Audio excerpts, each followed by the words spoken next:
Hello guys, ಎಲ್ಲರಿಗೂ ನಮಸ್ಕಾರ. Welcome to Kavya YouTube channel. ಎಲ್ಲರೂ ಹೇಗಿದ್ದೀರಾ? ಐ ಹೋಪ್ ಎಲ್ಲರೂ ಚೆನ್ನಾಗಿದ್ದೀರಾ ಅಂದ್ಕೊಂಡಿದ್ದೀನಿ. ಹಾಗೆ ನಾನು ಕೂಡ ತುಂಬ ಚೆನ್ನಾಗಿದ್ದೀನಿ ಅಂತ ಹೇಳ್ತಾ ಇವತ್ತಿನ ಟಾಪಿಕಲ್ಲಿ ಬಂದು ಬಾಣಂತನದಲ್ಲಿ ಯಾವ ರೀತಿ ಆಹಾರವನ್ನು ತಿನ್ನಬೇಕು, ಯಾವ ರೀತಿ ಆಹಾರವನ್ನು ತಿನ್ನಬಾರ್ದು ಅನ್ನೋದ್ರ ಬಗ್ಗೆ ಡಿಸ್ಕಷನ್ ಮಾಡೋಣ.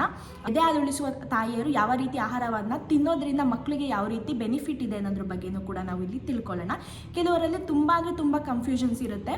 ಅಂದರೆ ಯಾವ ರೀತಿ ಆಹಾರವನ್ನು ತಿನ್ನಬೇಕು, ಯಾವ ರೀತಿ ಆಹಾರವನ್ನು ತಿನ್ನಬಾರ್ದು, ಇದರಿಂದ ಇದು ತಿನ್ನೋದ್ರಿಂದ ಮಗುಗೆ ಏನಾದರೂ ಎಫೆಕ್ಟ್ ಆಗುತ್ತಾ, ಏನಾದರೂ ಪ್ರಾಬ್ಲಮ್ ಆಗುತ್ತಾ ಅನ್ನೋದ್ರ ಬಗ್ಗೆ ತುಂಬ ಯೋಚನೆ ಮಾಡ್ತಿರ್ತಾರೆ. ಸೊ ಅದಕ್ಕೆ ಇವತ್ತು ಅದ್ರ ಬಗ್ಗೆ ಸ್ವಲ್ಪ ಡಿಸ್ಕಷನ್ ಮಾಡೋಣ ಅಂತ ಹೇಳ್ತಾ, ಎದೆ ಹಾಲು ಉಳಿಸುವಂತಹ ತಾಯಿಯರು ಅಂದರೆ ಬ್ರೆಸ್ಟ್ ಫೀಡಿಂಗ್ ಮಾಡುವಂತಹ ತಾಯಿಯರು ಯಾವ ರೀತಿ ಆಹಾರವನ್ನು ಸೇವಿಸಬೇಕು, ಯಾವ ರೀತಿ ಆಹಾರವನ್ನು ಸೇವಿಸಬಾರದು ಅನ್ನೋದ್ರ ಬಗ್ಗೆ ಇವತ್ತು ಡಿಸ್ಕಷನ್ ಮಾಡೋಣ ಗೈಸ್. ಬನ್ನಿ ವಿಡಿಯೋ ನೋಡ್ಕೊಂಡು ಬರೋಣ. ಮೊದಲನೇದಾಗಿ ಎದೆ ಹಾಲು ಉಳಿಸುವಂತಹ ತಾಯಿಯರು ಯಾವ ರೀತಿ ಆಹಾರವನ್ನು ಸೇವಿಸಬೇಕು ಅಂತ ಹೇಳೋದಾದರೆ, ಎಲ್ಲ ರೀತಿಯಂತಹ ಫುಡ್ನ ನೀವು ತಿನ್ಬೋದು.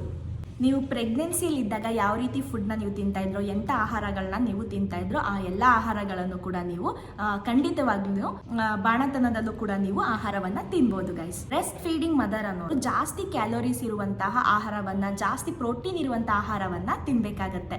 ಅವರು ತಗೊಳ್ಳುವಂತಹ ಫುಡ್ನಲ್ಲಿ ಕ್ಯಾಲ್ಶಿಯಂ, ಮಿನರಲ್, ವಿಟಮಿನ್, ಜಿಂಕ್ ಅನ್ನೋ ಎಲ್ಲ ಎಲಿಮೆಂಟ್ಸ್ ಇರುವಂತಹ ಅಂಶಗಳನ್ನ ತಗೋಬೇಕಾಗತ್ತೆ. ಇದೆಲ್ಲನೂ ಕೂಡ ಬ್ರೆಸ್ಟ್ ಮಿಲ್ಕಲ್ಲಿ ಬಂದು ಸೇರಿ ಬೇಬಿಗೆ ರೀಚ್ ಆಗುತ್ತೆ. ಬೇಬಿ ಗ್ರೋತ್ ಡೆವಲಪ್ಮೆಂಟಿಗೆ ತುಂಬಾನೇ ಇಂಪಾರ್ಟೆಂಟ್ ಆಗಿದೆ. ನೀವೇನೇ ಪಥ್ಯ ಇದ್ದೀರಾ, ಬೇರೆ ಏನು ತಗೊಂತಾ ಇಲ್ಲ ಅಂತ ಹೇಳೋದಾದ್ರೆ, ಈ ವೆಜಿಟೇಬಲು, ಫ್ರೂಟ್ಸು ಇದ್ಯಾವುದು ನೀವು ತಗೊಂತಾ ಇಲ್ಲ ಅಂತ ಹೇಳೋದಾದ್ರೆ, ಇದು ಯಾವುದೇ ರೀತಿಯಾದ ಪ್ರೋಟೀನ್ಗಳಾಗಿರ್ಬೋದು, ಐರನ್ ಆಗಿರ್ಬೋದು ನಿಮಗೆ ಸೇರೋದಕ್ಕೆ ಸಾಧ್ಯ ಆಗೋದಿಲ್ಲ, ಮಗುಗೂ ಸೇರೋದಕ್ಕೆ ಸಾಧ್ಯ ಆಗೋದಿಲ್ಲ.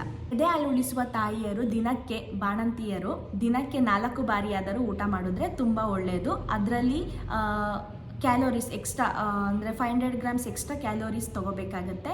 ನೆಕ್ಸ್ಟು 25 ಇಲ್ಲಾಂದರೆ 50 ಗ್ರಾಮ್ಸ್ ಎಕ್ಸ್ಟ್ರಾ ಪ್ರೋಟೀನ್ ಇರುವಂಥ ಆಹಾರವನ್ನು ನೀವು ತೊಗೋಬೇಕಾಗತ್ತೆ. ಜಾಸ್ತಿ ತೊಗೊಳ್ಳೋದ್ರಿಂದ ಅಂದರೆ ಪ್ರೋಟೀನು ಮತ್ತು ಕ್ಯಾಲೋರೀಸ್ ಇರುವಂಥ ಆಹಾರವನ್ನು ಜಾಸ್ತಿ ತೊಗೊಳ್ಳೋದ್ರಿಂದ ತುಂಬ ಒಳ್ಳೆಯದು. ಎಲ್ಲ ರೀತಿಯ ವಿಟಮಿನ್, ಮಿನರಲ್ ಕೂಡ ಬ್ರೆಸ್ಟ್ ಫೀಡಿಂಗ್ ಅನ್ನೋ ಮದರ್ಗೆ ತುಂಬಾ ಇಂಪಾರ್ಟೆಂಟ್. ಎಕ್ಸ್ಟ್ರಾ ಕ್ಯಾಲೋರೀಸ್ ಏನೇನು ತಿನ್ನಬೇಕು ಅಂತ ಹೇಳೋದಾದರೆ, ರೈಸು, ಚಪಾತಿ, ಮುದ್ದೆ, ನೆಕ್ಸ್ಟು ರೋಟಿ, ಮೀಲ್ಸು ಈ ಥರ ಎಕ್ಸೆಟ್ರಾ ತೊಗೊಳ್ಬೋದು.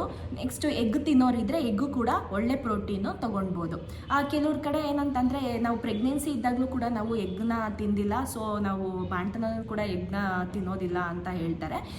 ಇಲ್ಲ, ಎಗ್ಗಲ್ಲಿ ತುಂಬ ಒಳ್ಳೆ ಪ್ರೋಟೀನ್ ಇರುತ್ತೆ. ತಿನ್ನೋದ್ರಿಂದ ಮಕ್ಳಿಗೂ ತುಂಬ ಒಳ್ಳೇದಿದೆ. ಪ್ರೋಟೀನ್ ಇರೋದ್ರಿಂದ ಎಗ್ ತಿನ್ನೋರಾದರೆ ಖಂಡಿತವಾಗ್ಲೂ ಎಗ್ನ ತೊಗೋಬೋದು, ಯಾವುದೇ ರೀತಿ ಪ್ರಾಬ್ಲಮ್ ಆಗೋದಿಲ್ಲ. ಕೆಲವ್ರು ಏನಂತಂದರೆ ಎಗ್ ತಿನ್ನೋದ್ರಿಂದ ಜಾಸ್ತಿ ಉಷ್ಣ ಆಗುತ್ತೆ, ಹೀಟ್ ಜಾಸ್ತಿ ಆಗುತ್ತೆ, ಮಕ್ಕಳಿಗೆ ಡೈಜೆಷನ್ ಚೆನ್ನಾಗಾಗೋದಿಲ್ಲ ಅಂತ ಹೇಳ್ತಾರೆ. ಖಂಡಿತವಾಗ್ಲೂ ಆ ಥರ ಯಾವುದೇ ರೀತಿ ಪ್ರಾಬ್ಲಮ್ಸ್ ಆಗೋದಿಲ್ಲ. ಖಂಡಿತವಾಗ್ಲೂ ಎಗ್ಗು ಒಳ್ಳೆ ಪ್ರೋಟೀನು, ಎಗ್ ತಿನ್ನೋದ್ರಿಂದ ತುಂಬ ಒಳ್ಳೇದಿದೆ. ನೆಕ್ಸ್ಟು ಅದರಿಂದ ಯಾವುದೇ ರೀತಿ ತೊಂದರೆನೂ ಕೂಡ ಆಗೋದಿಲ್ಲ. ಇದನ್ನೆಲ್ಲ ತಿನ್ನೋದ್ರಿಂದ ಐರನ್, ಪ್ರೋಟೀನ್ ಅನ್ನೋದು ಜಾಸ್ತಿ ಆಗುತ್ತೆ ಮತ್ತು ನಿಮ್ಮ ಹಾಲು ಉತ್ಪತ್ತಿಗೂ ತುಂಬ ಯೂಸ್ಫುಲ್ ಇದೆ. ನೆಕ್ಸ್ಟ್ ಪ್ರೋಟೀನ್ಗೋಸ್ಕರ ನೀವು ಮಿಲ್ಕ್ ಪ್ರಾಡಕ್ಟ್ ಎಲ್ಲನೂ ಕೂಡ ನೀವು ತಗೋಬೋದು. ಈ ಎಕ್ಸಾಂಪಲ್ ಹೇಳೋದಾದರೆ, ಹಾಲು, ಮೊಸರು, ತುಪ್ಪ, ಆನಂತರ ಬಟರ್, ಈ ಥರ ಎಲ್ಲ ಪ್ರತಿಯೊಂದನ್ನು ಕೂಡ ನೀವು ತೊಗೊಳ್ಬೋದು. ಇದರಿಂದ ಯಾವುದೇ ರೀತಿ ಪ್ರಾಬ್ಲಮ್ ಆಗೋದಿಲ್ಲ. ಕೆಲವೊಬ್ರು ಏನು ಹೇಳ್ತಾರೆ ಅಂತ ಅಂದರೆ, ಈ ಮೊಸರು ಕೊಡೋದ್ರಿಂದ ಮಕ್ಕಳಿಗೆ ಕೋಲ್ಡ್ ಆಗುತ್ತೆ, ಕಫ ಆಗುತ್ತೆ ಅಂತ. ಇದು ಯಾವುದೇ ರೀತಿ ಪ್ರಾಬ್ಲಮ್ ಆಗೋದಿಲ್ಲ. ಅದರಲ್ಲಿ ಒಳ್ಳೆ ರೀತಿಯಂತಹ ಬ್ಯಾಕ್ಟೀರಿಯಾಗಳು ಮತ್ತು ಒಳ್ಳೆ ರೀತಿಯಂತಹ ಪ್ರೋಟೀನ್ ಇರೋದ್ರಿಂದ ಮಿಲ್ಕ್ ಪ್ರಾಡಕ್ಟ್ನ ಕೊಡೋದ್ರಿಂದ ಹೆಲ್ತಿಗೂ ತುಂಬ ಒಳ್ಳೆಯದಿದೆ. ಸೊ ತೊಗೊಳೋದ್ರಿಂದ ಯಾವುದೇ ರೀತಿ ಖಂಡಿತವಾಗ್ಲೂ ಕೋಲ್ಡ್ ಆಗಲಿ, ಕಫ ಆಗಲಿ ಆಗೋದಿಲ್ಲ. ನೆಕ್ಸ್ಟು ನಾನ್ ವೆಜ್ಜಲ್ಲಿ ಬಂದರೆ ಚಿಕನ್, ಮಟನ್ ಎಲ್ಲನೂ ಕೂಡ ತಿನ್ಬೋದು. ಲಿವರ್, ಆನಂತರ ಪ್ರತಿಯೊಂದು ಕೂಡ ತಿನ್ಬೋದು. ಫ್ರೂಟ್ಸ್ ಮತ್ತು ವೆಜಿಟೇಬಲ್ಸ್ ತಿನ್ಬೋದು ಅಂತ ಹೇಳೋದಾದರೆ, ಎಲ್ಲ ರೀತಿಯಾದ ವೆಜಿಟೇಬಲ್ನ ಕೂಡ ನೀವು ತಿನ್ಬೋದು. ಯಾವುದೇ ರೀತಿ ಪ್ರಾಬ್ಲಮ್ಸ್ ಮಕ್ಕಳಿಗೆ ಆಗೋದಿಲ್ಲ.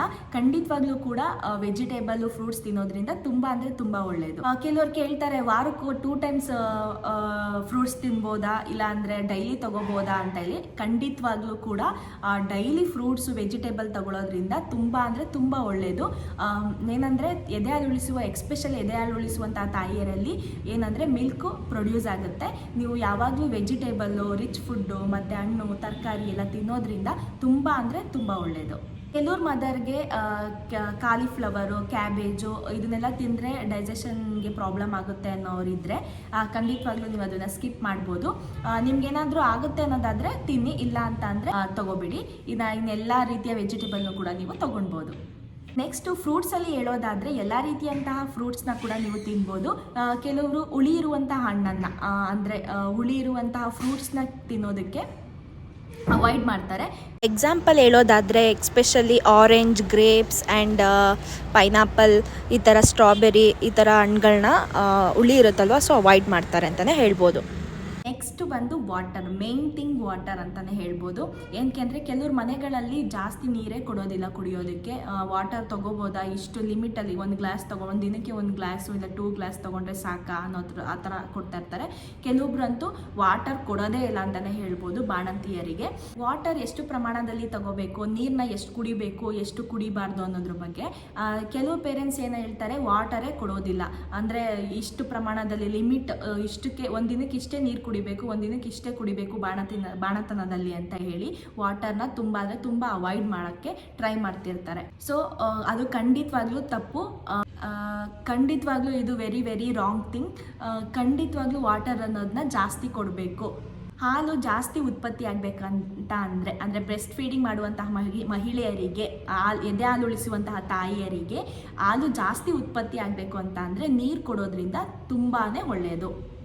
ಪ್ರೆಗ್ನೆನ್ಸ್ ಮತ್ತು ಹಾಲುಳಿಸುವ ತಾಯಿಗೆ ವಾಟರ್ ಜಾಸ್ತಿ ಕೊಟ್ಟಷ್ಟು ತುಂಬ ಒಳ್ಳೆಯದು. ಕೆಲವೊಬ್ಬರು ಮನೆಯಲ್ಲಿ ಬಾಣಂತಿಯರಿಗೆ ಈಟೆಲ್ಲ ಹೋಗ್ಬಿಡ್ಬೇಕು, ಬೆವರು ಬಿಡಬೇಕು ಅಂತ ಹೇಳಿ ನೀರೇ ಕೊಡೋದಿಲ್ಲ, ತುಂಬಾ ಅವಾಯ್ಡ್ ಮಾಡ್ತಾರೆ. ಜಾಸ್ತಿ ಬೆಚ್ಚಗಿಡಬೇಕು ಅಂತ ಹೇಳಿ ಮತ್ತು ಗಾಳಿನೇ ಆಡ್ದಿರೋ ಥರ ಬಟ್ಟೆ ಹಾಕಿರ್ತಾರೆ. ದಯವಿಟ್ಟು ಆ ಥರ ಎಲ್ಲ ಮಾಡೋಕ್ಕೆ ಹೋಗಬೇಡಿ. ಈ ಥರ ಬೆವರು ಬಿಡಬೇಕು, ತೂಕ ಕಡಿಮೆ ಆಗಿಬಿಡ್ಬೇಕು, ನೀರು ಹೋಗಬೇಕು, ಆ ಥರದ್ದೆಲ್ಲ ತಪ್ಪು. ಆ್ಯಕ್ಚುಲಿ ಮಗುಗೆ ಬೇಕಾಗಿರುವಂತಹ ಎನರ್ಜಿ ಫ್ಯಾಕ್ಟ್ ಎಲ್ಲನೂ ಕೂಡ ಸ್ಟೋರ್ ಆಗಿರುತ್ತೆ. ಬಾಣತನದಲ್ಲಿ ಜಾಸ್ತಿ ವಾಟರ್ನ ಕೊಡಬಾರ್ದು ಅನ್ನೋ ಕಾನ್ಸೆಪ್ಟ್ ಯಾವುದೂ ಇಲ್ಲ. ಮಗುಗೆ ಬೇಕಾಗಿರುವಂತಹ ಎನರ್ಜಿ ಎಲ್ಲನೂ ಕೂಡ ಫ್ಯಾಟ್ ಆಗಿ ಸ್ಟೋರ್ ಆಗಿರುತ್ತೆ. ನೀವು ಹಾಲು ಚೆನ್ನಾಗಿ ಕುಡಿಸ್ತಾ ಇದ್ದೀರಾ ಅಂತ ಅಂದರೆ ಆ ಫ್ಯಾಕ್ಟು ಕರಗಿ ಮಗುಗೆ ಎನರ್ಜಿಯಾಗಿ ಹಾಲಲ್ಲಿ ಬರುತ್ತೆ. ಕೆಲವರು ಖಾರ ತಿನ್ಬೋದಾ ಇಲ್ಲ ಸಪ್ಪೆ ಊಟ ತಿನ್ಬೋದಾ ಅಂತ ಕೇಳಿರ್ತಾರೆ. ಖಂಡಿತ ಆ ಥರ ಯಾವುದೇ ರೀತಿ ಇಲ್ಲ. ಖಂಡಿತ ಖಾರನೂ ತಿನ್ಬೋದು. ನೀವು ಏನೇನು ಫುಡ್ ತಿಂತಿದ್ದೀರಾ, ಯಾವುದೇ ರೀತಿ ಟೇಸ್ಟ್ ತಿಂತಾ ಇದ್ದೀರಾ ಅನ್ನೋದು ಎಲ್ಲ ರೀತಿಯ ಟೇಸ್ಟು ಕೂಡ ಮಗುವಿಗೆ ಹಾಲಲ್ಲಿ ಗೊತ್ತಾಗುತ್ತೆ. ನೀವು ಕುಡಿಸುವಂತಹ ಎದೆ ಹಾಲಲ್ಲಿ ಮಗುಗೆ ಆ ಟೇಸ್ಟ್ ಅನ್ನೋದು ಗೊತ್ತಾಗುತ್ತೆ. ಕೆಲವೊಂದು ಬೇಬಿಗಳು ಮಾತ್ರ ಆ ಟೇಸ್ಟ್ನ ಇಷ್ಟಪಡ್ತಾರೆ, ಕೆಲವೊಂದು ಬೇಬಿಗಳು ಮಾತ್ರ ಆ ಟೇಸ್ಟ್ನ ಇಷ್ಟಪಡೋದಿಲ್ಲ. ಮೋಸ್ಟ್ ಆಫ್ ದ ಟೈಮ್ ಕೆಲವೊಂದು ಬೇಬಿಗಳಲ್ಲಿ ಮಾತ್ರ ಆ ಟೇಸ್ಟ್ ಅನ್ನೋದು ಇಷ್ಟ ಆಗೋದಿಲ್ಲ, ಅಂದರೆ ಸ್ಟಾರ್ಟಿಂಗಲ್ಲಿ ಆ ಟೇಸ್ಟು ಇಷ್ಟ ಆಗೋದಿಲ್ಲ. ಫೀಡಿಂಗ್ ಮದರು ಯಾವ ಫುಡ್ ತಗೋತಾ ಇದ್ದೀರಾ ಅದ್ರ ಮೇಲೆ ಡಿಪೆಂಡ್ ಆಗುತ್ತೆ. ನೀವು ಎದೆ ಹಾಲಲ್ಲಿ ಏನೇ ಸ್ಪೈಸಸ್ ತಿಂದಿದ್ದೀರಾ, ಏನೇ ಫುಡ್ ವೆರೈಟಿ ತಿಂದಿದ್ದೀರಾ ಅನ್ನೋದು ಅದ್ರ ಟೇಸ್ಟ್ ಕೂಡ ಮಗು ಕೂಡ ಗೊತ್ತಾಗುತ್ತೆ. ಇದು ಖಂಡಿತ ಹಾಲಲ್ಲಿ ಸ್ವಲ್ಪ ಟೇಸ್ಟ್ ಅನ್ನೋದು ಕೂಡ ಬರುತ್ತೆ. ಇದು most of the babies like ಮಾಡುತ್ತೆ. ಕೆಲವೊಂದು ಬೇಬಿಗಳಿಗೆ ಮಾತ್ರ ಇದು ಇಷ್ಟ ಆಗ್ತಿರೋದಿಲ್ಲ. ಕೆಲವೊಂದು ಬೇಬಿಗೆ ಅಲರ್ಜಿ ಆಗುವ ಸಾಧ್ಯತೆಗಳು ಕೂಡ ಇರುತ್ತೆ. ಬ್ರೆಸ್ಟ್ ಫೀಡಿಂಗ್ ಮಾಡುವಂತಹ ಮದರ್ಸ್ಗೆ ಇಂಪಾರ್ಟೆಂಟ್ ಟಿಪ್ಸ್ ಏನಪ್ಪ ಅಂತ ಅಂದರೆ, ನೀವು ಎಲ್ಲ ಫುಡ್ಡು ತೊಗೊಬೋದು, ಆದರೆ ನೀವು ಯಾವ ಫುಡ್ ತೊಗೊತಾ ಇದ್ದೀರಾ ಅನ್ನೋದನ್ನ ನೆನಪಲ್ಲಿ ಇಟ್ಕೊಳ್ಬೇಕು. ಕೆಲವೊಂದ್ಸರಿ ಬೇಬಿಗೆ ಲೂಸ್ ಮೋಷನ್ ಆಗ್ತಾ ಇದೆ, ಮೋಷನ್ಸಲ್ಲಿ ಬ್ಲಡ್ ಬರ್ತಾ ಇದೆ, ರ್ಯಾಷಸ್ ಬರ್ತಾ ಇದೆ, ಗ್ಯಾಸ್ ಪ್ರಾಬ್ಲಮ್ ಆಗಿದೆ, ಫಝಿ ಇದೆ, ಬೇಬಿ ತುಂಬ ಅಳ್ತಾ ಇದೆ ಬೇಬಿ ಫುಡ್ ತಿಂದಾದ್ಮೇಲೆ ಅಂತ ಅನ್ನೋದಾದರೆ ಅದು ಯಾವ ಫುಡ್ಡು ಅನ್ನೋದನ್ನ ನೀವು ಐಡೆಂಟಿಫೈ ಮಾಡ್ಕೋಬೇಕು. ನೆಕ್ಸ್ಟು 2 ವೀಕ್ಸ್ವರೆಗೂ ಆ ಫುಡ್ನ ನೀವು ಸ್ಟಾಪ್ ಮಾಡಬೇಕು. ಆವಾಗ ಮಗುಗೆ ಏನೇ ಸಿಮ್ಟಮ್ಸ್ ಇದ್ದರೂ ಅದು ಕಡಿಮೆ ಆಗುತ್ತೆ. ನೆಕ್ಸ್ಟು 2 ವೀಕ್ಸ್ ಆದಮೇಲೆ ಆ ಫುಡ್ನ ನೀವು ಸ್ವಲ್ಪ ತೊಗೊಳಕ್ಕೆ ಟ್ರೈ ಮಾಡಿ. ನೀವು ಈ ಫುಡ್ ಮತ್ತೆ ತೊಗೊಂಡ್ಮೇಲೆ ರ್ಯಾಷಸ್ ಅನ್ನೋದು ಮತ್ತು ಅಲರ್ಜಿ ಅನ್ನೋದು ಮತ್ತೆ ಬರ್ತಾ ಇದ್ದರೆ ಅದೇ ಫುಡ್ಡಿಗೆ ಇದು ರಿಯಾಕ್ಷನ್ ಕೂಡ ಆಗಿರ್ಬೋದು. ನೀವು ಅದನ್ನು ಅವಾಯ್ಡ್ ಮಾಡಬೇಕು.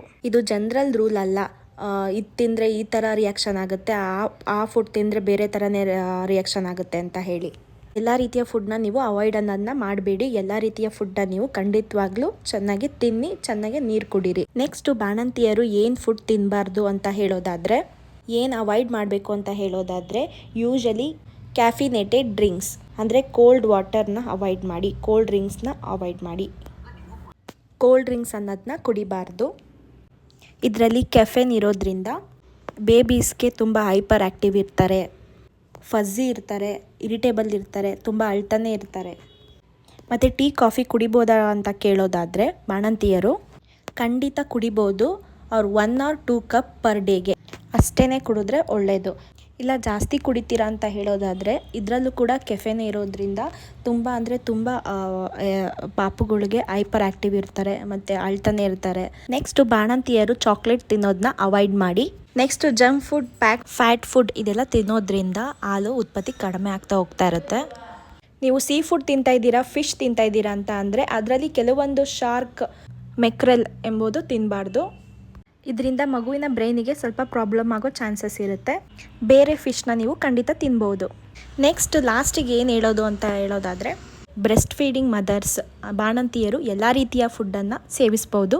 ಅದರಲ್ಲೂ ತುಂಬ ಪ್ರೋಟೀನ್ ಮತ್ತು ಕ್ಯಾಲೋರಿ ಇರುವಂಥ ಆಹಾರವನ್ನು ಸೇವಿಸೋದ್ರಿಂದ ತುಂಬ ಅಂದರೆ ತುಂಬ ಒಳ್ಳೆಯದು. ಹಾಲು ಉತ್ಪತ್ತಿಗೂ ಕೂಡ ತುಂಬ ಹೆಲ್ಪ್ಫುಲ್ ಇದೆ ಅಂತ ಹೇಳ್ತಾ, ಹೀಗೆ ಕಾವ್ಯ ಕನ್ನಡ ವ್ಲಾಗ್ ಚಾನಲ್ನ ವಾಚ್ ಮಾಡ್ತಾ ಇರಿ. ಇನ್ನು ಹೆಚ್ಚಿನ ಮಾಹಿತಿಗಾಗಿ ನನ್ನ ಚಾನಲ್ಗೆ ಸಬ್ಸ್ಕ್ರೈಬ್ ಮಾಡಿ, ಲೈಕ್ ಮಾಡಿ, ಶೇರ್ ಮಾಡಿ ನಿಮ್ಮ ಫ್ಯಾಮಿಲಿ ಫ್ರೆಂಡ್ಸ್ಗೆ ಅಂತ ಹೇಳ್ತಾ, ಇದೇ ರೀತಿ ಮುಂಬರುವಂತಹ ವಿಡಿಯೋಗಳಿಗೆ ಸಪೋರ್ಟ್ ಮಾಡಿ.